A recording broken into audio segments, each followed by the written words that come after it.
प्रणाम। सब गोटा के मधुश्रावणी के बहुत बहुत शुभकामना। आ हम जगदम्बा मिश्र आई अहाँ सबके एकटा टेमी गीत सुनाबऽ जा रहल छी। मिथिला के मधुर पाबनि ई मधुश्रावणी के ई बहुत अनुपम और कनि भयावह सेहो छै ई विध, कियाकि तऽ सही में एकदम छाती धड़ धड़ करैत रहै छै जे कते पाकि जायब की हैत, लेकिन केओ पाछू नहीं हटै छथिन एहि विधिसँ। ओ पहिने के जमाना से लऽ कऽ आ अखन तक के जे छथिन धियापुता सब केओ एहि विधिसँ केओ बचै नहि छथिन आ बचबो नहि चाहै छथिन। सब एकरा बहुत श्रद्धासँ निभाबै छथिन आ ई हुनकर प्रेम छनि अपना सोहाग के प्रति, अपना कल्चर के प्रति, मिथिला के जे अपन रीति रिवाज के प्रति ई प्रेम छनि। ई बहुत प्रशंसनीय चीज है आर हमरा अभिमान है जे हम मैथिल छी। आ माता सीता के टाइम से अग्नि परीक्षा चल रहल छै आ ई जे बाती से दागऽ के छै ओकर बहुत छोट उदाहरण छै, लेकिन एहि उदाहरण में यह पता चलै छै जे मिथिला के नारी में धैर्य कतेक छनि आ अखनो ओ विद्यमान छनि। तऽ चलू मैथिल लोकनि अपना सब गोटा ई गीत सुनी, एहिमे आनंद ली।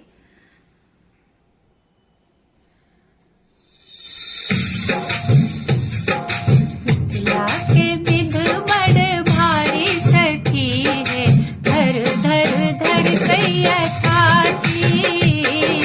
मिथिला के विध बड़ भारी सखी है, धर धर धड़कैया छाती। धड़